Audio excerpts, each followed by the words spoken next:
Hello friends, আজ আমি চলে এসেছি একটা বিয়ে বাড়ি। এবছরে খুব কম বিয়ে বাড়ি পড়েছে, তাও যার বিয়ে হলো সে আমার সবথেকে কাছের মেয়ে। সে আমার সহকর্মী, সে আমার ছোট বোন, সে আমার প্রচণ্ড ভালোবাসার একজন মানুষ, রূপান্বিতা।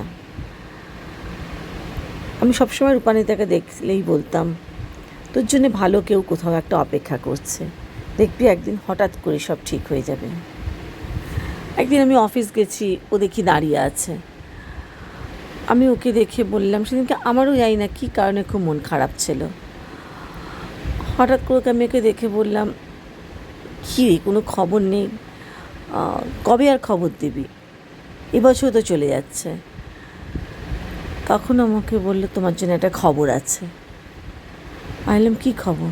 বলে, হয়ে গেছে, 25 তারিখ তোমায় যেতে হবে, 2 তারিখে তোমাকে আসতে হবে।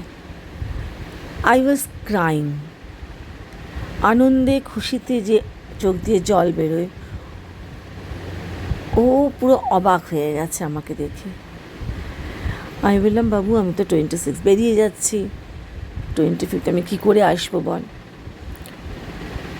ওর এই উঠবি হাজব্যান্ডকে ফোনে ধরে বলছে, দেখো এরকম এরকম ব্যাপার বলছে। ও বলছে, আমি তোমাকে পৌঁছে দেবো তাড়াতাড়ি করে, প্লিজ চলো। ওরা ঝড়খালিতে করেছে ওদের এনগেজমেন্ট। আইলাম, আমি এইটা আসতে পারবো না, আমি 2 তারিখে তোমাদের প্রোগ্রামে ঠিক আসবো। সেটাও আমি জানতাম খুব চাপির।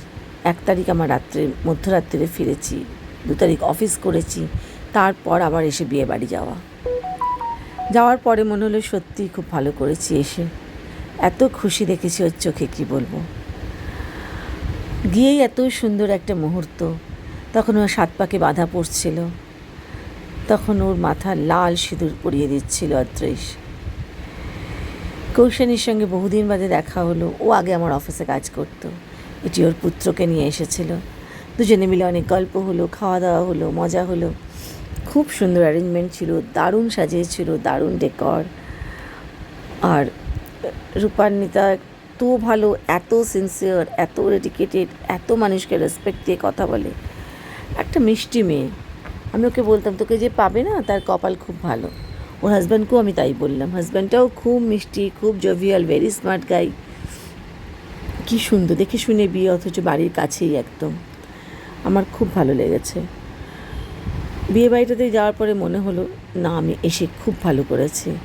খুব ভালো ভালো খাবার ছিল, বাট আমি ফুচকার গোল্ডেন ফ্রাইড প্রন খেয়েই মোটামুটি পেট ভরিয়ে ফেলেছি। তারপরে মিষ্টি খেয়েছি, বাস শেষ হয়ে গেছে আমার খাওয়া। 3টে মিষ্টি খেয়ে নিলাম, দারুণ দারুণ মিষ্টি ছিল, জিলিপি ছিল। আইসক্রিম তো আমি খেতে পারি না আজকাল আর, গলার জন্যে। ও বিশেষ লোককে বলেনি, খুব একটা মানুষকে অফিসের লোকদের ইনভাইট করেনি। তারপর পৌলমীর সঙ্গে দেখা হলো, আড্ডা মারলাম, দারুণ কাট।